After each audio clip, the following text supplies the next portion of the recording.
Welcome to Growth Marketing Camp, where we sit down with our favorite marketers to demystify growth and give you the insights to help turn your next campaign into a major success. Let's get into it. All right, everybody. Hey, this is Bobby Narang from Opensense. I'm joined today by Jaime Punishill, CMO at Lionbridge. This is the Growth Marketing Camp podcast, and we are so excited to have you today. I want to go ahead and dive right into it, Jaime, because I know we're approaching Christmas Eve here, and this is arguably the last thing both of us have to do this week. So don't want to spin wheels here, but let's just get started. Would love to have you just start by sharing with our audience today a little bit about yourself, your CMO at Lionbridge today, but tell us a little about your journey to get to that position and some of the things that you've accomplished along the way.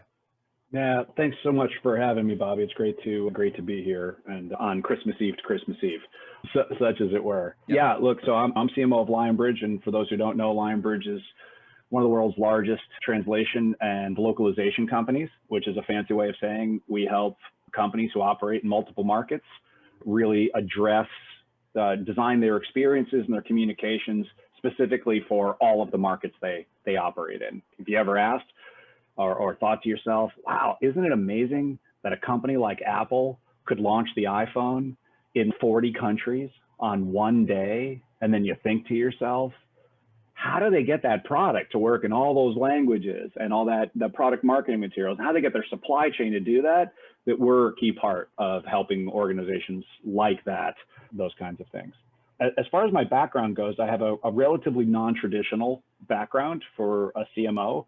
I actually started my career as a salesperson. And in fact, my very first job was a no-draw, 100% commission job. And I only did it for a couple of years, but I shared, even though it was many moons ago, because I think particularly in any kind of an intermediated sales or sale process business or buying business, particularly in the B2B world, really understanding the sales organization and the life of a salesperson and the challenges, the blind spots, the great parts, et cetera, has really made it, I think it's really important for the perspective I bring and I push our organization to bring in the way in which we work with sales in the go-to-market motion to drive revenue. Because in the end, and I know the subject of the podcast is growth, there's only one metric that matters, right? And it's revenue and it's growth. And we can talk about impressions and leads and likes and all these other marketing metrics that are important in their own, but in the end, you either move the dial or you don't. And so I think that sales mentality and that sales experience I had weighs in. Much of my career was actually spent in digital transformation. I built the first online brokerage for Bank of America back in the mid-90s because I was much younger. I was 25 and I knew what the interwebs were, and that made me qualified. Mm-hmm. But what that really has done is it's put me at the forefront of digital transformation since just about the beginning. And I really just followed the river of digital transformation. And for a while that was about product, and then it became content, and it was experiential. And over time, actually more and more of these things started to move in the marketing discipline. Marketers took on onboarding, they take on product, they're taking on CX, they're taking on digital, and so on. And so the natural home became marketing. And then along with that came more traditional marketing activities like brand or demand or growth and what have you. And that's how I ended up here. I'm glad that you mentioned digital transformation. I think in some of our pre-recording conversations, you talked a little bit about the transformation at Lionbridge since you joined back in 17. And I would love to, because I think it'll help set some context for a campaign that we talk about shortly. But maybe you can give us a little bit of background on what the last 3 years have looked like for you at Lionbridge, and perhaps even how your investment in time and effort and strategy over that time maybe uniquely prepared you for, I think, a more digital world today than perhaps we've ever experienced before. Yeah, no, it's been a fun journey. And I'm literally just past my 3-year anniversary. I joined in mid-November of 17. And I think there's a couple of interesting, starting points. I inherited an organization that it was doing all of the right things. If you took some checkbox from a serious decision things that you should be doing in marketing, or pick your organization in your list. Was there an ABM program? Yeah, there was something, right? Is there marketing automation? Yes. Is there attribution? Yes. And so on and so forth. But they were really disconnected by and large, I think, from the business units and the business objectives that the general managers had. And there was really not a great relationship with sales. I came in and said, okay, great, show me the dashboards and what do you have? And I see, hey, look at all these leads we've generated and look at all this pipeline that we've influenced. And then I go out and I start to talk to the leaders, and they talk about how they're getting no leads, marketing's having no impact, et cetera, et cetera. I'm like, wow, how could this be? Because I'm seeing data that says one story. And so I think, and you see that in a lot of organizations where they're doing all the right activities, but they're not necessarily connected to the company, and the company isn't perceiving its help driving it forward. And I think that's an important marker for what the CMO of today and tomorrow has to do to have the right seat at the table, get marketing in that strategic set, and really part of that go-to-market motion is really understand how the company thinks about its key priorities, whether that is valuation and perception, or that is revenue growth, net new logo versus existing, et cetera. Where are those key levers that you can then help and pull? So you've got that relationship with sales, so you drive revenue. And the second thing that was important as a foundational step for Lionbridge is it really had, and some of this was market-based and some of this was company-based, it hadn't grown organically in a decade. And so it'd been rolling up companies and buying things, et cetera. But if you looked organically, and this is actually an industry dynamic, it's an industry that is very operationally focused, and with only a few exceptions do you see companies that are successfully really driving growth. And we were purchased by a PE firm, taken private, and one of the key things was, hey, let's get this organization growing organically. So that kind of sets the stage for the North Star and the objective set. And first thing I did was start talking to lots of folks, and I brought in a couple of leaders. We needed some key leaders, a new head of demand gen, a new head of brand, and content. And the three of us really just assessed the landscape and came up with really effectively a 3-year turnaround story. And there was such a disconnect between sales and marketing, as I said, to the point where we had something like 11,000 leads sitting in Salesforce that hadn't been picked up. So I got a marketing team screaming, look at all the leads we're generating. And I got sales saying, we've got no leads. And I'm showing salespeople, hey, but look, they're right here. And they're like, oh, we had no idea. Yeah. And that's where, and I tell you that because it led to some really interesting conversations with the CRO and the CEO, where we actually looked at each other and said, just turn it all off. It's not like anybody's going to notice. And so I'm not sure I would do this again, honestly, in retrospect, but we turned the demand gen engine off for 10 months. The benefit of that is it really allowed us to take this 3-phased approach, which I roughly bucket as assess, tear down, build was kind of year 1, strengthen and optimize was year 2. And the goal was year 3, which was going to be 2020, which was really scale and really just turn the flywheel. And so that's what we did. And so when I say assess and tear down, we basically concluded we should rip everything out. And so we took the whole marketing tech stack out, with the exception of Marketo. And even then, it was like a remodel where I left one wall up. Even Marketo, we ripped all the data out, deduped it, cleansed it, enriched it, redid lead scoring, redid lead routing, and then put it all back in. We even changed how it synced with Salesforce. And then, that was not a small undertaking. That took us a little while. And then we systematically started laying in new pieces of infrastructure, from sales enablement tools to, actually, we did 2 digital rebuilds. We did we tore a website, 1,100 page website down. We just wiped it down to 8 pages. Amazing. And then said, we're going to rewrite every piece of content. Every word, every content's going to be recreated, and in stages, we just rebuilt. Even though we knew we were going to take a hit in SEO and some other things, we're like, it will be better to be completely fresh and new than to try to remove all of the old stuff that was just not working the way it needed to. And so that's kind of what we did. We demolished it in about Q3 of 18. I rebranded, one of the very first things we did, and that was because we had something like 75 brands and sub-brands and attribute brands Wow. and product brands. And it was just a mess. Yeah. And so what I had was, I couldn't even get the 6,000 Lionbridge employees to tell the same story. Yeah. And if I couldn't get internally, we couldn't get the same story, how would we expect externally to be a good understanding of who we are? And as my old boss used to say, branding starts at home. And so for us, the rebrand was really important right out the gate. In other places, that might not be the first need, but for us, it really was the foundation stone. And then we just built really everything on top of that. First, we launched a new website. Then we moved into full-fledged localization, which obviously we do for folks, but we hadn't actually been doing a good job. Our whole industry actually doesn't do a good job. We're all with dentists who have no teeth. Yeah, so interesting. How many industries do you know who do that? I'd love to know. Does Bombora use its own data? Yeah. Do its salespeople use their own intent data? I bet I'd be surprised at that kind of thing. And I'm not picking on Bombora. You could probably run all the way through to see all these companies who don't do their own stuff. Absolutely. That they're preaching. And we were no different. And a lot of testing and learning in year 2. That's really what we did. Okay, let's go really understand the buying behaviors. What do we get that's inbound? What do we get? How do we land and expand? What's our real penetration in some of these customers? And is it one product? Is it multiple services? Really, how well do they understand the breadth? We did a big brand study to really get a sense of how does the market perceive us and what we do. And all of that was designed to lead up to, like I said, year 3 here, where we could really start the flywheel. Oh, by the way, we ended up with about a 95% turnover of people. And most of that was voluntary. That was folks just feeling the change and saying, I don't know that I fit, or that I want to go through this change. And that's okay. I actually love transformations. I've led a few of them.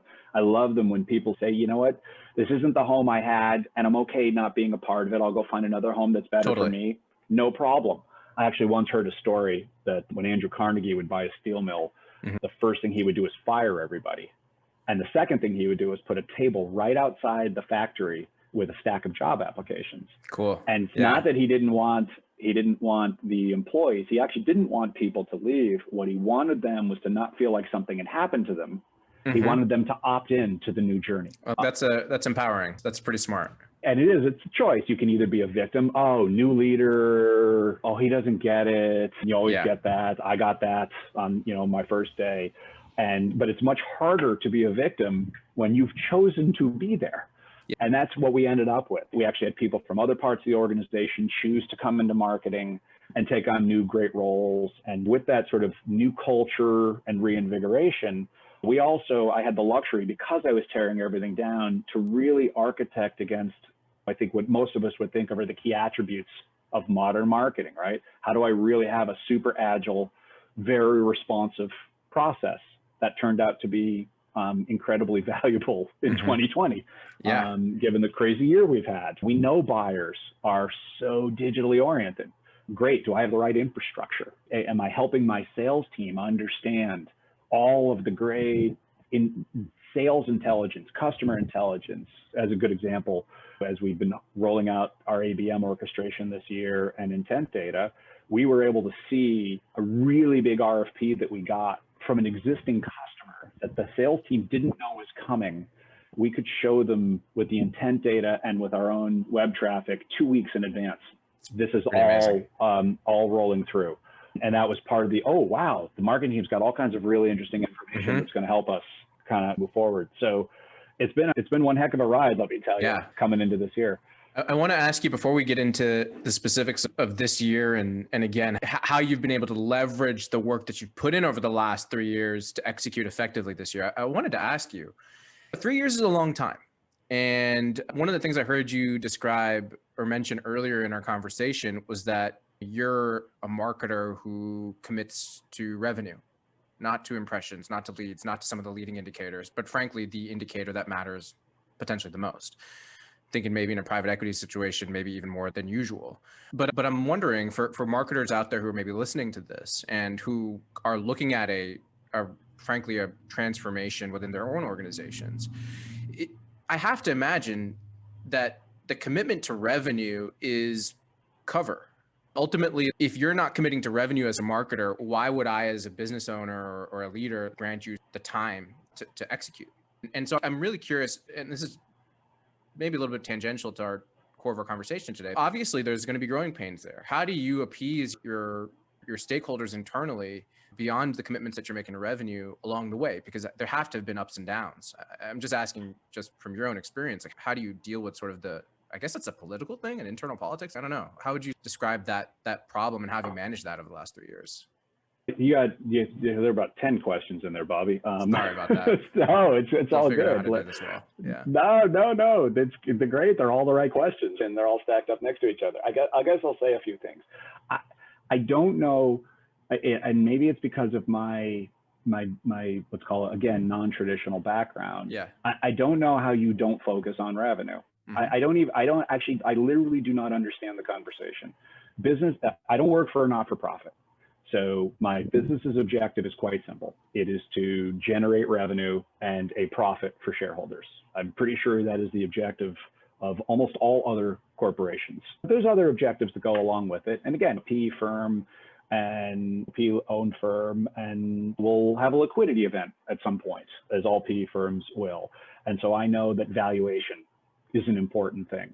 And like any leader should understand the corporate objectives and then say, okay, how can my function be in service of those objectives?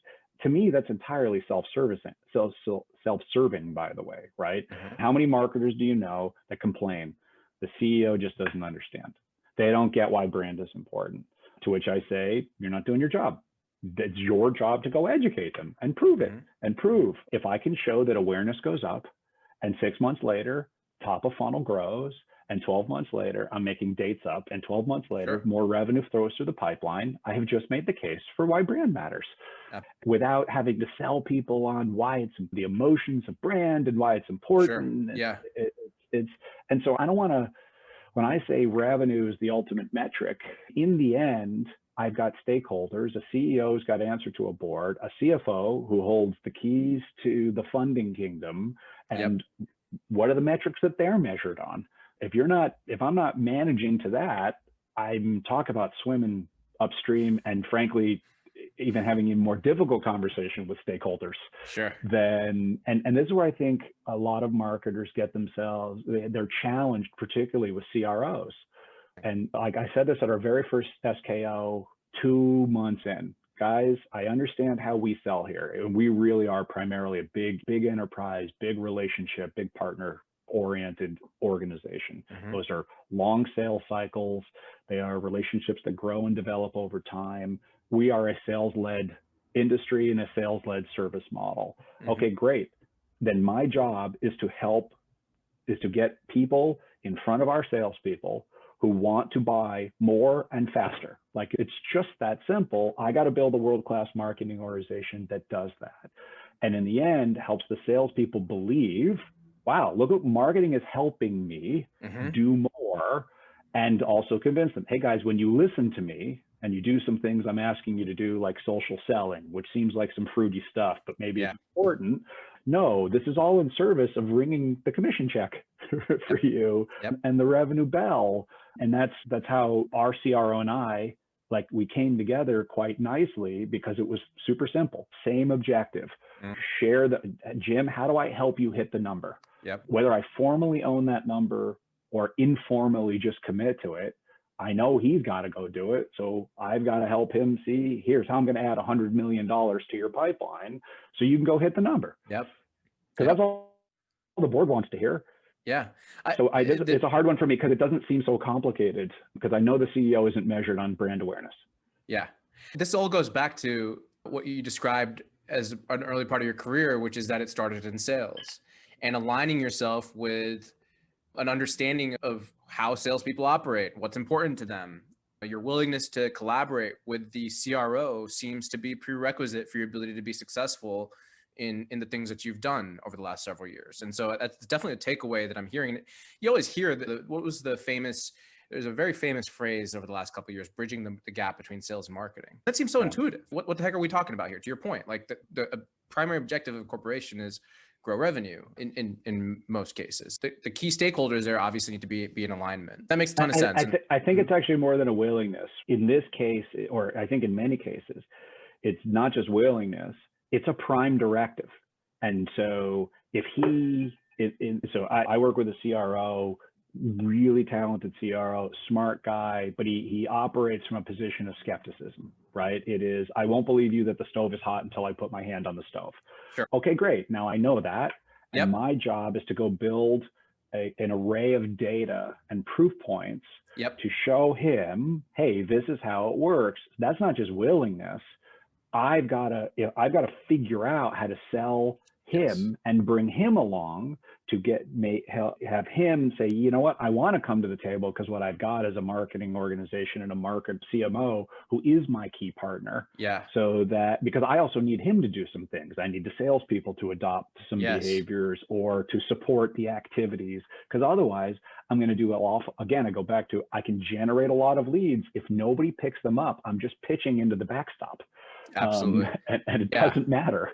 Yeah. There's a trust that's built there. The other thing that sort of jumps out to me is the idea of instant gratification. I have this great idea for how we're going to transform the business and I want to execute it. Well, you're not always going to be able to just go and execute. You'll have to basically prove it, maybe in small bits and pieces along the way to get the stakeholder buy-in required to execute the grander vision. And there was plenty of pain and you asked this, right? This was one, I turned the demand gen engine off. Yeah. So that is a race against time, because, and I knew the whole thing was, when I kept saying this to my team, okay, we have the right plan. We have to survive long enough for it to really start bearing fruit. And every day that goes by, they got that fruit better be getting riper and smelling better, and get more of it, because that is the race.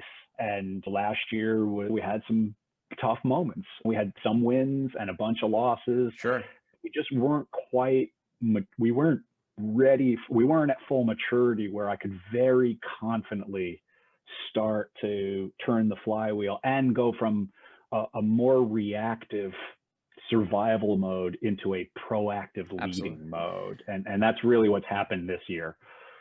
I'm going to ask one more question. I promise we'll get back on track here. As you're going through the ups and the downs and you're experiencing the pain and you know that you have that ticking clock, how do you manage doubt? As a leader, when you have an entire set of stakeholders that have bought into you, you said 95% turnover in new staff, you're the person that's saying we're turning off demand gen and we're going to execute this plan. How do you as a leader, and again, this is not related to growth, it's just personal, how do you deal with doubt when things don't go your way in an acute situation? I think you have to be as much of a duck as possible, calm on the surface, even if your legs are going crazy underneath. And there was there's a lot of that. In my case, I really try to be thoughtful ahead of time. I'm not let's just jump in and do stuff. I don't come in with a preset view of the universe, not with any levels of specificity. I've got sort of big principles that I use, but I took my time to understand this organization, its culture, the people, the problems. And I try to do, like in any kind of transformation, at whatever level it is, it's not life or death, but you're like a trauma surgeon, right? The goal, you have to keep the patient alive long enough to ultimately let the patient heal itself, because that's the real magic of medicine, right? Is doctors don't actually save people. What they do is they prevent death so that the body can heal itself. And I think that's a lot of the mentality. How do I avoid death as long as possible and just keep saving things and keep a little bit more surgery and a little bit more repair and a little bit more healing until you can then move into, hey, let's get strong and let's become an Olympic athlete and those kinds of things. I don't know that there's any magic other than I knew I had hired good people. I knew we had been super thoughtful about the end state. We were clear on the end state. And in some sense, I guess this is like how do founders know? If you have your idea and you're committed to it, you're going to have a lot of doubters and a lot of missteps along the way. You've got to pivot. You pivot appropriately. Don't just swing in the wind, but recognize when circumstances have changed or victory can come. There's some luck along the way. Absolutely. But luck is usually not missing the things that happen in front of you, because things are always happening that you can take advantage of, and surviving the tough. There's going to be some tough periods where it just doesn't go. Keep going back to, are my principles right? Is the narrative, is the end state right? Yes. Okay. Then the only thing that needs to adjust is the path I take. Well, I sometimes say this. I think to me, this is one of the keys to, frankly, this could be about any conversation, but I think it's one of the keys to modern marketing. Think of it like a GPS. And so I live in Connecticut. Lionbridge is headquartered in Massachusetts. And so I was driving up almost every week to the Boston area. Every time I got on my car to go, the same two things were true. My starting point was the same, and my destination was the same. And that was true every week for however many years. What wasn't the same almost ever was the drive.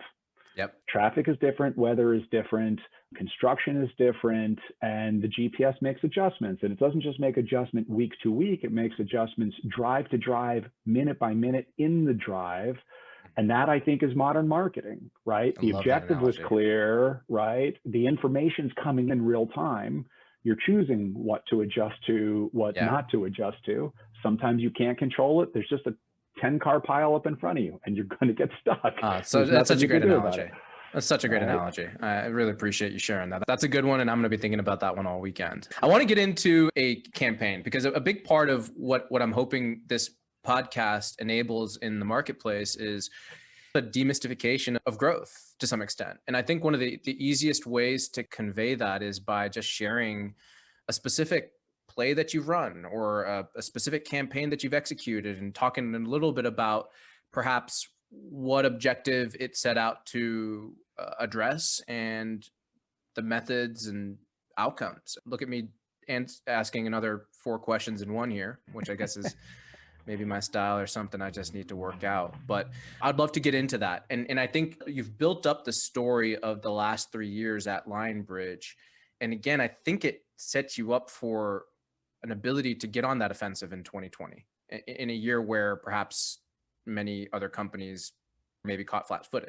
But maybe we can talk a little bit about how you leveraged the position you gained by working the last couple of years to put yourself in a position, and maybe we can get into a specific campaign that you think might be helpful for our audience to understand some of the tactics and some of the nuances to executing.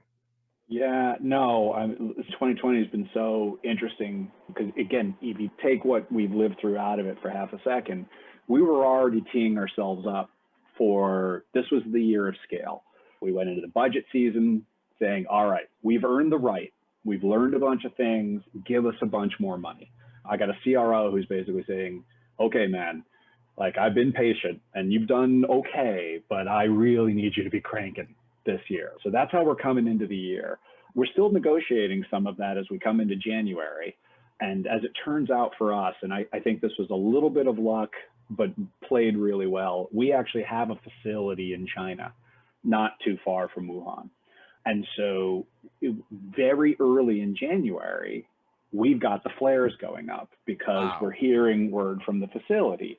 And as an organization, and again, this is, as I said to you earlier, luck is a lot about seeing what's in front of you and not missing it on multiple levels. So first, as an organization, we're very quickly going into, okay, is everybody okay? What do we do?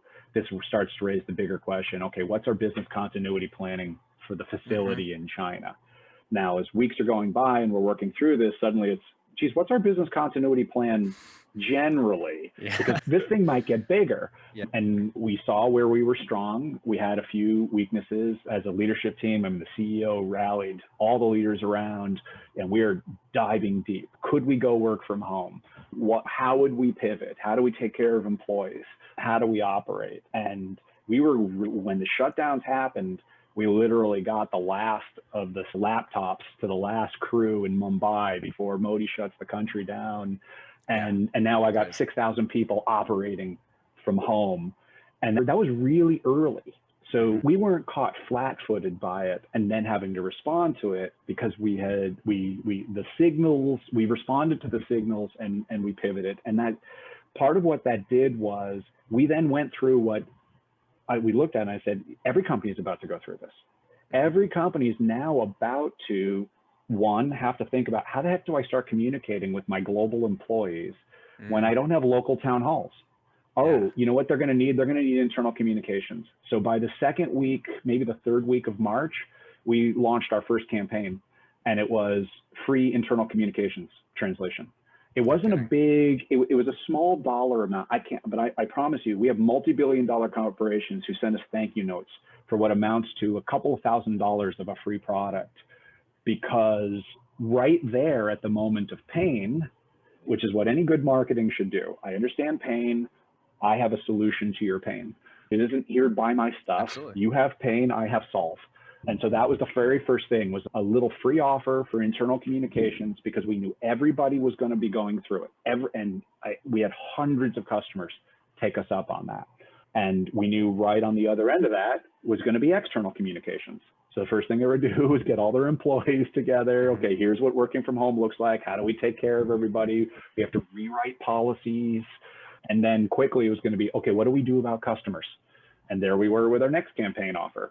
And again, part of this was mirroring what our own journey was, because we had been leading, but we also could get the sense that this was happening, and we quickly pivoted that to offense. And so my next campaign out is free external communications offer, along with a money back guarantee, which isn't something you see a lot in this industry. If you have a problem with one of your other providers and you want to switch to Lionbridge, we have a rapid 60-day onboarding program with a money back guarantee if it doesn't work out for you. So what do I do? I know you might have a problem. We actually were starting to hear from some customers that some other providers hadn't been prepared to work from home and do some of the other things. Now they needed help. Could we help? We said, great, let's tell everybody we can help. And by the way, we'll de-risk it for you. Which everybody needed in this environment, was to de-risk it. So again, very self-serving on one level, but very also meeting the pain of, wow, I'm an organization. How do I find a new vendor really quick? Can I dig into these a little bit? I'm so sorry to interrupt you, but there's some interesting things. So your initial offers were made to, it sounds like, your existing customer base. Is that right? No, well, we put it out in the broad universe. In fact, we probably spent more in March on digital advertising than we had in almost any other month in the previous 2 years of my team, except for one test we had run. But we'd running a relatively low burn, but we were ready. We were already transitioning to more digital engagement and media spend anyway. That was already the plan for this year, based on the data we had learned about some of the other tactics, or all of our tactics set. We said, this is the best way for us. The best mix is primarily digital. And then of course it became all digital this year, but it wasn't just internal. We knew if I put it out there, everybody was going to need it. And so I could use it both for new logo acquisition as well as my existing customer base. This is another two-part question. What were the channels that you found, or that you executed and found to be relatively successful? And the second part of that question is, you mentioned your service-oriented business model.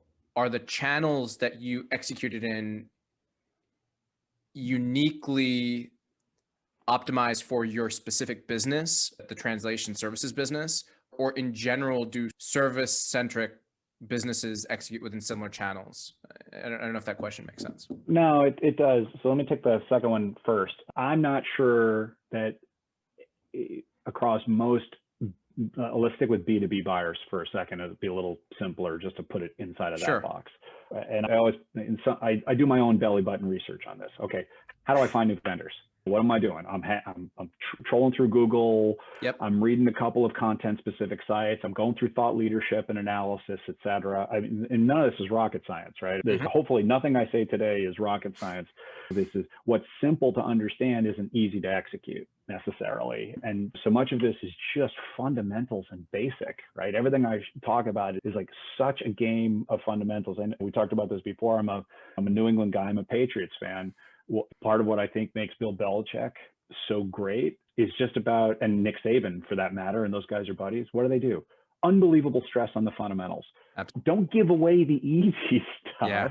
Yeah. And then hopefully you're in a position to take advantage of the big stuff, as opposed to go for the big stuff. So what were we doing? B2B buyers, they're consuming so much information, trying to be smarter, but they're also overwhelmed by information. So now you got to go back even pre-campaign. We set a strategy where we said, look, globalization is actually still growing as a concept. Most companies actually operate as multinationals, not as globals. Okay. So go back to the Apple example. That's real globality, right? Okay. Every market one day, as opposed to the old days where the iPhone would be announced and then 4 months later it'd be available in America. And 6 months after that, it'll be available in the UK, Sure. Yep. et cetera, et cetera. And it goes this very slow cascading rollout across the globe. That is not the world that we live in right now. And think about 2020, right? The digital landscape is flat. You put it on your US website, every customer around the globe can see it. So 7 billion people are watching whether you want to or not, because we no longer have this sort of the geographic boxes. That we're not limited by physicality and even almost time. If I can publish it now, in a few hours, somebody's going to see it in Asia, kind of thing. And so that's a little bit of a different mentality. So we knew we needed to be a very content-led, value-add story that we then look to syndicate, propagate, and then amplify, right? For me, media is just a way that we get our thought leadership and our content and our ideas out in front of more eyes, draw you in, and get you into a conversation with one of our salespeople who can understand your circumstance and match it. So that gets to the channels. We knew I'd spent years, the last 2 years, building up a massive content repository. I've now got lots of ammunition to work with. Now I say, great, what is it that people are talking about right now? Let's amplify that. In some sense, because of where we were in our journey, but I think this is partly about discipline too, is we had really spent the last couple of years optimizing SEO and doing it in 10 languages. And we're killing it, especially relative to our industry who haven't paid as much attention. So I'm already, where are people going to go when they're stuck at home? They're going to the search engines. I'm already in the catbird seat before I've even started to spend a dime of media because we've optimized for that. And then we said, great, so let's start with the engines and let's amplify where we're having success. Where can we find buyers we know? Okay, great. So let's move over into LinkedIn where I can do named accounts and I can target buyers. And again, every industry, to your point, will be a little different, the right home for different industries, probably. But really I think that happens is in the next tier where I start to say, okay, where do I find other places to find those buyers? Is it on is it the MarTech community? Is it the localization buyer community? Is it we serve many verticals. We support games publishers. So you got Xbox and PlayStation that went out this year. Okay, where am I going to find those guys who are building Minecraft in 100 languages or whatever the hot game is? And we've worked on a bunch of them. If you're playing a game not in English, the odds are really good. We've helped with it. And so we got different buyers in different places, but they're all going to be on Google and Bing. Many of them would be on LinkedIn with a few regional differences. There's a different one in Korea, but we tiered it out that way. And we've really leaned in hard to those core tactics. And we haven't gone asymptotic yet. So we're just having this conversation about next year's budget where we can see, I could spend probably twice as much money, still have a commensurate growth in the pipeline. And we'll hit saturation at some point, but we haven't hit it yet. I don't know if that answers the question. No, it totally does. It totally does. And one of the things I'm enjoying so much about this conversation is just learning more about your business. It seems so, the idea of having the website in 10 different languages, for instance, I don't know, obviously, right? Like it makes a ton of sense. You're a translation services company, like duh, like that makes obvious sense. Okay, so let's go back because I think what's so interesting so far about this 2020 approach, number one, it leverages a digitally transformed marketing organization, which we've talked about a little bit here. But number two, it's fascinating that you would have had an office like near Wuhan, by the way. That's mind blowing. I can still remember in February, I was, believe it or not, in India for a wedding. And that's a country over from China, and it still wasn't real yet. There was no sanitizers at the airports or anything like that. So it's interesting that you have that little bit of lead time because there's still a lot of confusion, I feel like, here in the States. But then you start pivoting you start spinning up these sort of really relevant campaigns for the situation. How did they pan out? Did you get some early success buy-in? These seem like things that naturally, like to one of your earlier points about digital transformation, that this might be the time that sort of catalyzes a lot of that in many organizations. So these, I'm assuming as a layperson here, that these would have been successful. How would you judge that? And they were. And one of the beauties of the digital channels, if you construct it, is you get pretty instantaneous sense of what's working and what's not working. Yeah. Do we get take up? Absolutely. Right. I can see the traffic. I can see the lead flows. And I even just have even anecdotal sense. Is the sales force feeling like activity is happening? Yes. Right. Because sometimes you can see stuff and the salespeople, for whatever reason, still aren't feeling it. So it's a little bit of art and science here. And one of the things our CEO did very early, was set up daily stand-ups all across the organization. But we did it in marketing. And actually, we ended up going all the way through the year with it. 30 minutes every day with my team. We started really ad hoc, and a lot of it was just so that we could have instantaneous response. What was he hearing? What was he feeling? What were we seeing? And if I needed more budget or we needed to pivot a tactic, there was no delays and decisions or those kinds of things. So CEO, CRO, and me with some part of my team on the phone every day for 30 minutes, usually at the start of the day. And again, we started that at crisis response. And after about 2 months, because it's a lot of work preparing for those meetings and et cetera, I said, hey, can we stop this now? And they actually said, no. They're like, this is our favorite meeting of the day. You guys, you come in, we've got data, we're being responsive, we're affecting the business.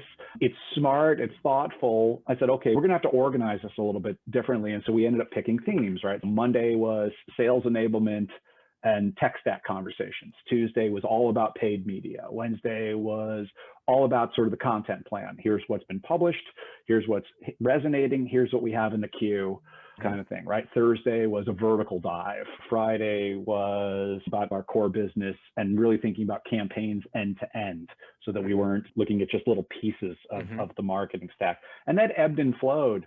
And now you think about, go back to the revenue, the growth mindset, the revenue objective, and how many organizations, and I didn't have, and I think our CEO would say, he didn't come into the year with a great understanding of the team or a lot of the tactical mechanisms of how marketing works. It was not his background, the kinds of companies he's come from, et cetera. And it's been wildly successful. Oh, this is why you guys do this. Oh, that really is quite impactful. Oh, I can be quite helpful over here. And so now you've got real tight alignment that makes budgeting conversations, strategic conversations so much easier. I can get a sense from him if something's pivoting, right? The board is shifting or something happens in a new direction, and I can have my team responsive. And that gets to the heart of, I think, one of the other key things. We talk about agile marketing. Lots of people are trying to move faster. How many people can respond that quickly? Do you have the right people? Do you have the right process? Do you even have a mindset that says, how do I both take data in, not be buffeted by every wind, that because you don't want to do that either, because you want some consistency. And we even had to work with them to understand, hey, I can't change this campaign every week. Like, I can't write content that fast, and a week isn't enough for you to know. We're gonna have good weeks and bad weeks.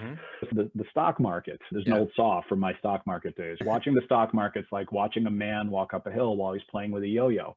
Everybody focuses on the yo-yo and misses the fact that he's very slowly walking up the hill. Absolutely. Marketing's a little like that. And so even in the weird year where we wanted to be highly responsive, we wanted to make sure we were still walking up the hill. Absolutely. In the process. And I think, going back to the GPS example, having a good sense of key verticals, key buyers. We knew, for example, like we have a bunch of travel and hospitality clients. We knew exactly what was going to happen there. It was just a question of time before revenue went. And we still, how do we reach out to them and be supportive, knowing that we want them to survive and come out the other end, and they will come out the other end. And we want to be a strategic partner, but I'm going to approach that quite differently than all of a sudden every retailer discovering that e-commerce is the most important thing ever. I hate that it took 2020 for some people to have that realization, but they did. Now, how do I make sure that wherever you are in your journey, as you're waking up to global multilingual e-commerce, Yeah. I've never thought about international SEO. Oh, I better. Because by the way, how somebody searches for the same product in German is not how they search in English. And so just translating the content doesn't just work, but you have to rewrite your whole content strategy to pull that off. Yeah. And so go back again, simple stuff. We knew our customers. It's the same set of customers. And we're turning dials. Who was going to likely buy more stuff? Who would likely buy a little less? What was their pain? How do we anticipate and help? And how do we be ready and make sure that they know that we're there to help? Because again, in these days, nobody knew what the status of their vendors were. Can you take more capacity? Can you help me? And we had a few, like I said, we had a few competitors who at various points in the year slipped. And as soon as we heard it, boom, instantaneous campaign going straight at that. We're here, we're ready, come on board. We can take your capacity. It's just fascinating to hear all this, because the patient that you need to keep alive sort of analogy, it sounds to me that this year maybe you had them with their IV drip walk into the bathroom, okay, and then maybe they're starting to shed that even and put their socks on and maybe go for a jog outside, because it sounds like you have a game plan going into 2021 that is oriented around optimizing for the situation, which is just the reality that companies are being forced to move digital, and in doing so are now operating on a global scale, thereby creating a massive opportunity for Lionbridge and in your industry in general. Which by the way, yes, and which by the way, this has been true for 20 years. And this will sound like a quick aside, but I think about this a lot. There's a great documentary on Netflix about General Magic. I don't know if General Magic, you might have to be as old as me to remember General Magic. But General Magic was the first sort of PDA smartphone idea. And it's like 1989. That's how long back it goes. What's fascinating about General Magic, one, it's a compelling story. Cool. Two, everything you know about mobility, smartphones, iOS, Android, iPod, etc. Everything all the people, the team that they assembled in the early 90s all went on literally to lead Google, lead Apple, lead Microsoft, et cetera, et cetera. They were way out ahead of the consumer. They were way out in front of the technology. And it's one of these 1950s World Fair videos when you watch this and you realize like these guys created emojis. They saw everything. The world just wasn't ready. Sure. And globalization is a phenomenon. I can make the argument that almost everything we're going through right now in the world all started in the late 80s and early 90s with the internet goes commercial. We start to move into a software world. You get the Wintel Alliance. Cell phones really start to jump the shark, get small enough. You get the World Trade Organization. You get the EU, the EC, the EU, and the Euro. China and India start to modernize and pick up all the outsourcing deals.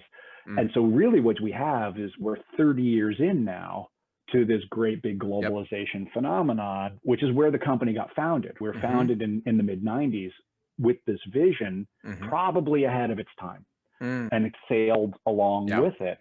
And you really, as I go back, because it is our 25th anniversary next year. So we're doing a lot of studying of the history, and you get to see, wow, these guys were so right. But there's so many General Magic moments where it was just ahead of the curve.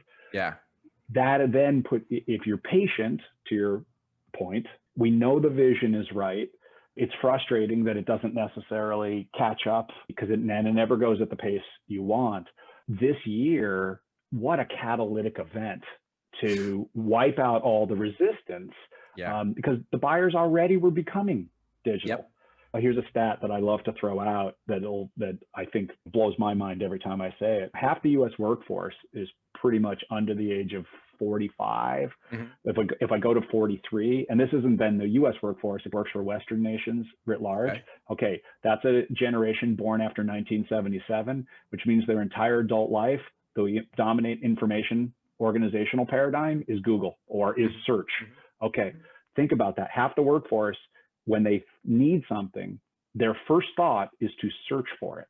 Yep. How many companies have thought about their content and the buying process, starting with search as the dominant input set? Yeah, it's a great. And that part is how we structured the strategy, is thinking that through. Now it's all coming together, and don't miss the pitch as it comes across the plate. Absolutely. Absolutely. You've worked the last 3 years to get to this opportunity, this point, and it sounds, to piggyback on the baseball analogy, it's teed up for you. So that's really exciting. Jamie, you've been super generous with your time. I promise I just have one or two questions left just to wrap up here, and then I'll let you on your merry way if you've got the time.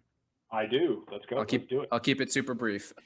First question of the last two is, in just thinking about growth as a subject matter, as a sort of a business objective, I feel like, what does it really mean? And so one of the goals that I have in having these conversations is trying to understand from folks like you, like when you come into Lionbridge 3 years ago, are you coming in looking at the business, how it's operated for the previous 21 years, and coming up with a set of goals, objectives, KPIs, strategies based on what you're observing? Or when you think about growth, do you have a set of guidelines and principles that you maintain or you've developed and that you believe in, that you bring to, frankly, any organization or growth opportunity that you might be addressing? How do you think about that? So I think about that a couple of ways. I think a younger version of me would have been really quick to throw everything from the past out and come in with a mindset, hey, we're gonna figure this out. It's all gonna be forward, et cetera, et cetera. And I've had enough experience now and a few opportunities to operate differently. And I think it's a challenge for some really young, smart guys to understand how much, value there is in the history and the heritage. And my mindset coming in was really an inquisitive one.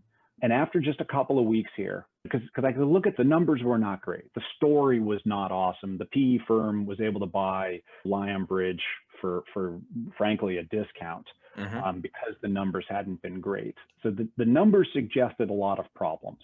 When we dug in underneath, I said to my boss, I remember saying this just a couple of weeks in, I said, I can feel it already. If you ask, there's not a question we'll come up with or an idea that we're going to come up with that hasn't been asked here before and doesn't have a very thoughtful set of responses or response. If we dig around, we're going to find it all here. There's some really smart, really talented people. They are where they are for a whole host of reasons. It wasn't for lack of vision or understanding customers or some of that other stuff, which was great. What we had was great ingredients that hadn't necessarily been prepared into a good meal. And I'd rather have that. There wasn't like a great veneer and hollowness and toxicity underneath. It was the opposite. It was like I joked, it was like the high schooler who thinks they're ugly. So they're huddled in a hoodie, hiding, and they're convinced they're horrible, but actually they're really awesome and beautiful underneath. Yeah. They just needed to be reconvinced of it. And we had some execution issues, et cetera. And so that I think was super important, was to really understand what you have. And then I think that, which gets to the second piece of the perspective. I don't have a set playbook because every situation is different. I tell this to my team all the time, like, you want to sit in my seat, do not follow my career path, because that was my career path. It worked for me and the time and the situations. Learn what you need to learn from it and then adapt it for your time and your situation and your personality. What works for me, risks I will take with my career, you shouldn't or won't be comfortable with.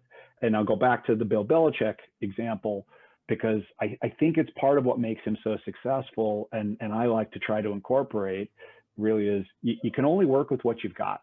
You've got the players you've got, the people you've got, the circumstances you've got, the industry you've got, the tools you've got, et cetera. Trying to force that into a prefabbed system. If you can do it, I think the odds of success are a lot less than if, again, I've got principles. There are key things. I know the buyer is the buyer, and the buyer is going to be digitally centric, and the buyer is going to be pain centric. And I can bring that anywhere. That is, if there's a universal playbook, it's modern marketing principles, what we know about buyers, that should be true everywhere.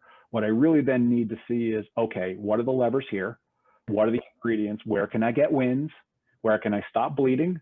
Where can I heal the patient a little bit? And where can I buy myself time to find the places where we'll have real success, or we can find real advantages and bring the organization into the position that when the matrix all becomes clear, and it all dials in, I'm ready, and my team is ready, and then the organization is ready. You know, and I go back to, we were set up to, I think, have a good 2020, no matter what.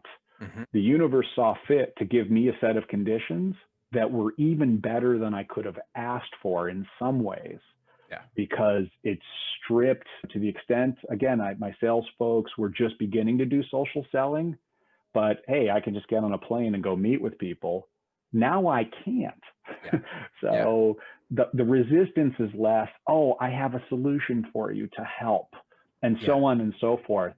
And I think part of why that works is, I may have said this to you before, I think a lot of people are going through the kabuki theater of modernization. There's a lot of customer centricity written in annual reports from organizations none of us would describe as actually customer centric. A lot of marketers who talk about agility, they talk about digital, they talk about customer centricity, they talk about being data driven, and so on and so forth. You talk is cheap. And it turns out that a lot of not great behavior or not real adaptation was hiding underneath just sheer momentum. And then in one fell swoop, the momentum got like just completely eliminated. And I took the time this year to spend a lot of time with my peers and these roundtables and councils, et cetera. Partially because I really wanted to learn, like, how are other people adapting, et cetera. And what I really learned was we were right in the principles we set, and we had put ourselves in a good position. And a lot of people were frozen or not sure, or suddenly found themselves needing a 2-year turnaround, but having 2 weeks to do it. Right. And which I think goes back to fundamentals.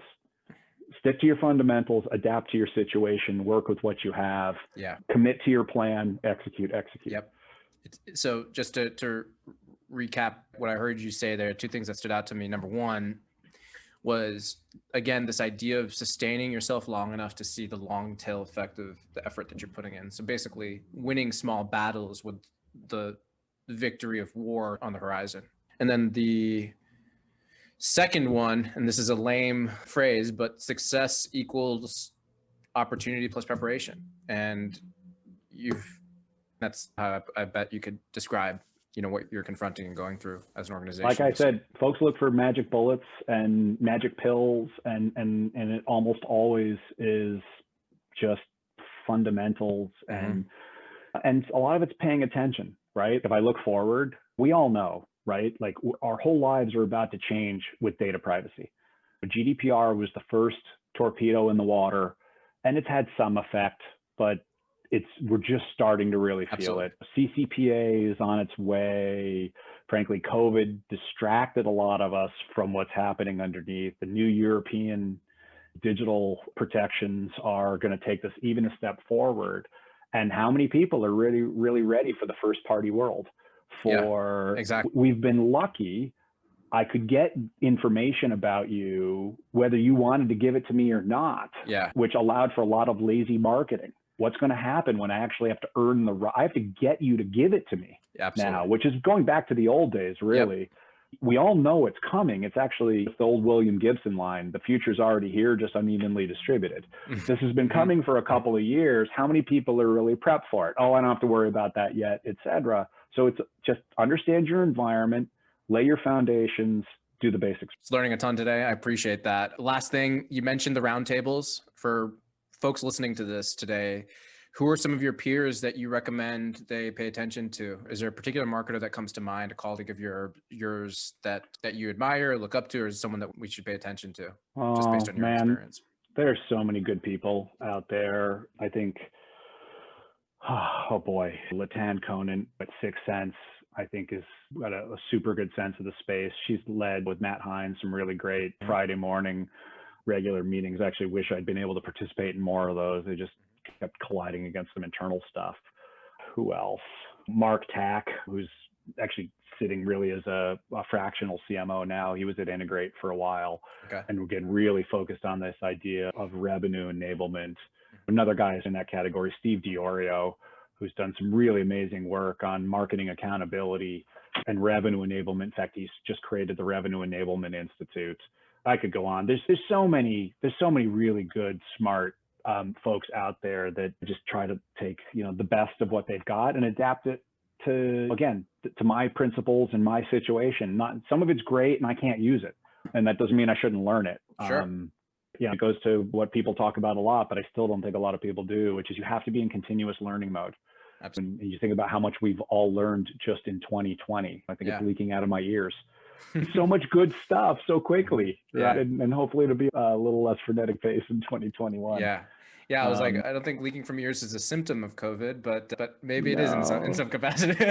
Neither here nor there. I really appreciate you sharing that. I think there's a couple of names on the list that I recognize and one or two that I don't. So I'm looking forward to researching that. And I think to your point, I've personally learned a lot in the last hour or so. So I really do appreciate your time. One thing I'll leave you with is I met you in person at this event in Chicago, and I don't know how many people with a C in their title spent all day at a booth talking to prospects one-on-one. I recognize that about you and certainly admire that and respect that about you. I just wanted to let you know that I feel that way because we're there, but we're a relatively small company, but for you to be there talking to customers, prospects all day, I think is probably goes back to that initial theme of alignment between sales and marketing. You're basically selling at that point.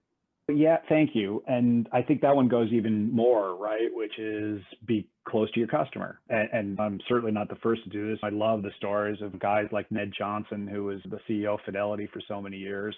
He was on when the calls were coming in, he's in the calls taking. Absolutely.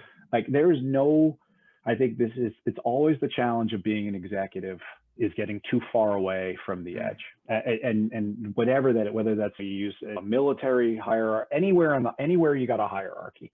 And I actually think with the fluid environment that we have right now, so many new disciplines and things, and so many coming down the pike, that I think one of the things that has made me successful is just about everything we're doing, I've built as a more junior person in some way, shape, or form, right? Whether it was, social media, or it was digital, or experiences, or plans, or products, or what have you.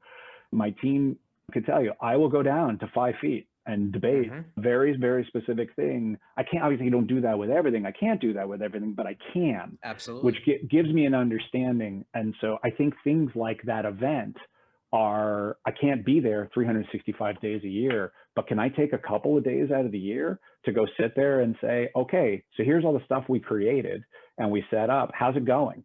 What's the response? That's real-time data input for me to then go back and take that context, and either it's a pulse check that says, hey, wow, we are really right on it. Or it might even be the slightest pivot of a story or something that ultimately allows me to scalably and create leverage throughout the organization with this little pivot, because I align it just a little bit better.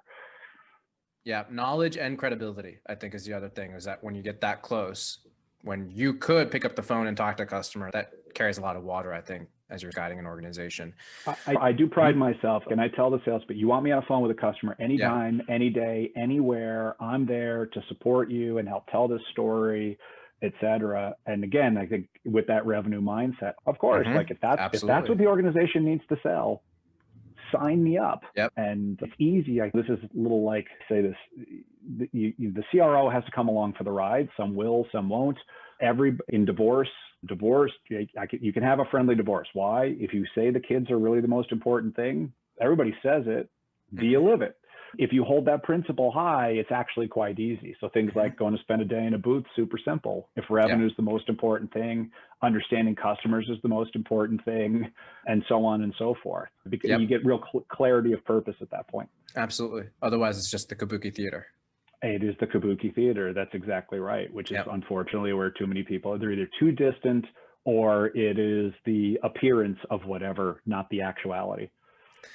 Jaime, I really appreciate your time today. I enjoyed this conversation tremendously. I feel I learned a lot about your business, about your approach, about some of your tactics this year, and I'm excited to be able to share this with our audience. So thank you again for your time.